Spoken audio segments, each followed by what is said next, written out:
Welcome to my Sunday rundown of your programming this week. Got a great week of programming. Coach Millie, Coach Sam, and I just met on the programming snapshot, really for the entire year last week, and we try to phase things in with the things that we're doing throughout the gym, and as the year goes on, and so we took a look at that, and we've really put a good schedule together on how things should look. That being said, we're currently in what we would call more of a deload from the open, and so we have this kind of 2 week phase, which will end this week. That is really just getting maybe last week getting away from some CrossFit things or getting away from the barbell a little bit until Saturday. Doing a couple things that just are odds and ends, but really in this 2 week phase, as we deload, it's like we're not necessarily training for anything specific right now, just very general physical preparedness. One thing you'll see this week in the programming is there's not really a down day.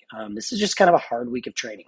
And I don't mean that to discourage. I mean that in a sense of like, if you are used to looking at like a lower intensity Thursday, you just won't see that this week.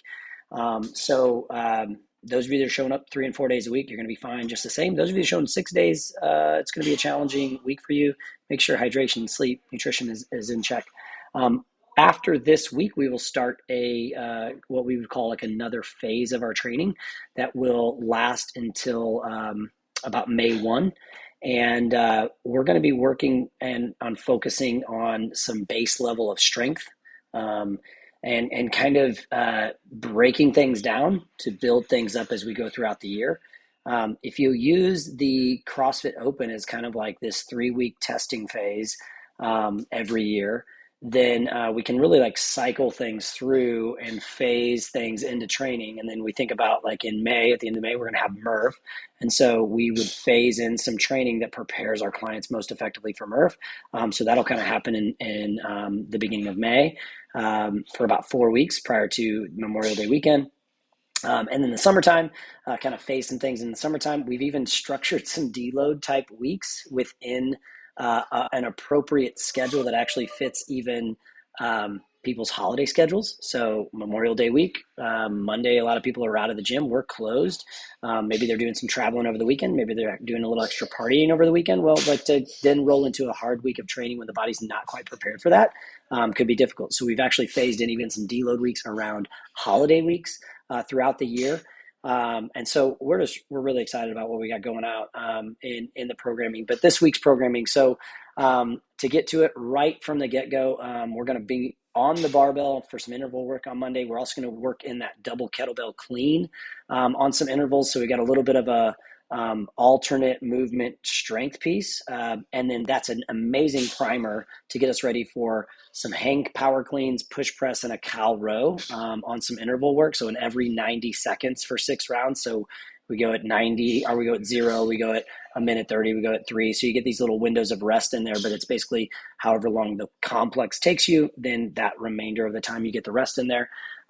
You can kind of choose your implement too. So this is a great one if someone wants to move that barbell, move it. But this can also be done really well with some dumbbells if someone would prefer the dumbbells on the cleans and the push press. Not any easier or less challenging, just different.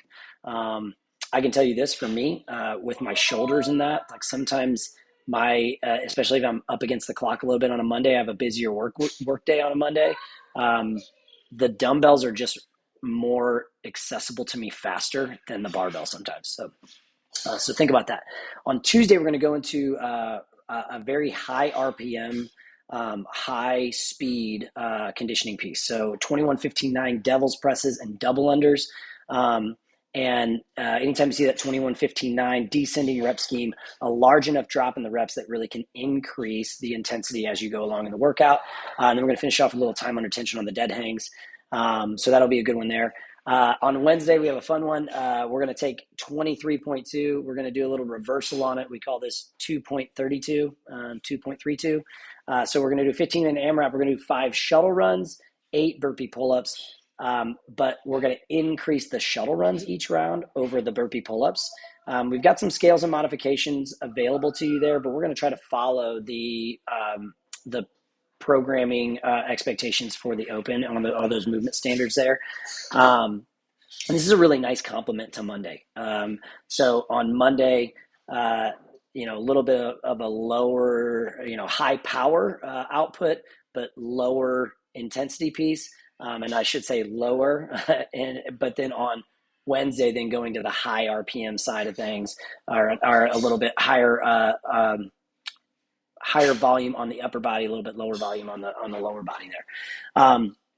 Going into Thursday, got a kind of a more true strength phase on Tuesday, or strength day on Thursday with the thruster. We're going to go a 5-5-3-3-1-1. So anytime you're working that, like, yes, you're going to work up to a heavy single, but that's not quite the same as going to a 1 rep max.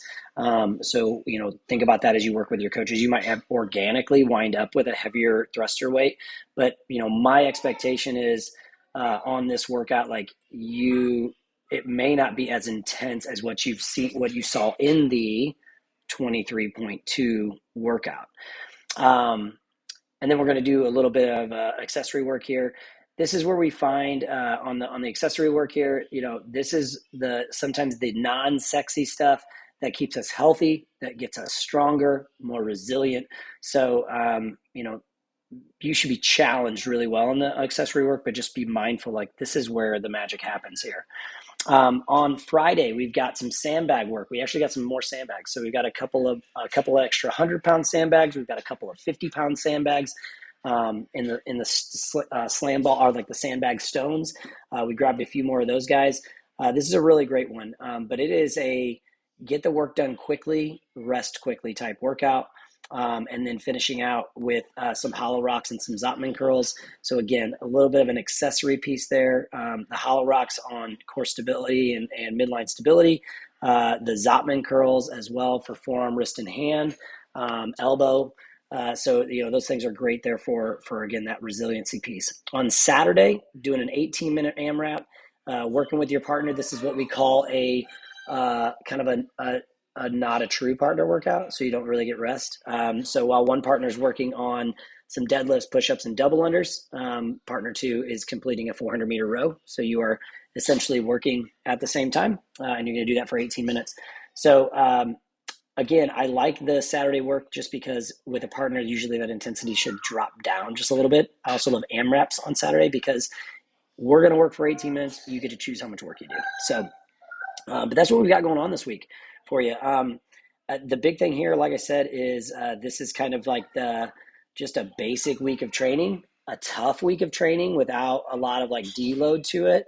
But in addition to that, this is setting us up to go into our next phase of training starting next week. So that'll be March 20th that we'll start that next phase, and we'll work in that phase from March 20th till about May 1st. And May 1st will then move us into kind of our more of a Murph focus. And I don't mean like that's all we're focusing on. It's just that we shift a little bit as we gear up towards a higher volume workout at the end of May. So I'll be kind of chunking in a little bit of my kind of a snapshot of the programming as we move into these phases so that you guys kind of know what we're looking at. But no joke, we sat down and we mapped out the next year before the open in 2024. So if you're ever wondering like, what's the method here or what's the plan or how do we decide these things? We decide these things based on what's coming up in the gym and then also based on what people might be wanting to focus on more.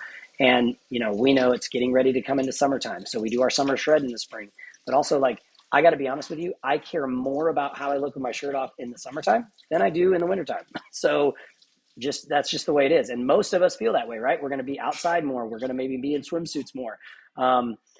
The reality is the majority of us are working out because we feel like we need to, so that we can stay, confident, more comfortable in our own skin, stronger, more resilient. But we try to phase in these programs based on where we should be working. And then even now, we're even phasing in these weeks where we can kind of have a little bit of a deload on the body in alignment with the typical scenarios that we have in holidays and time off around 4th of July, around Labor Day, around Christmas week.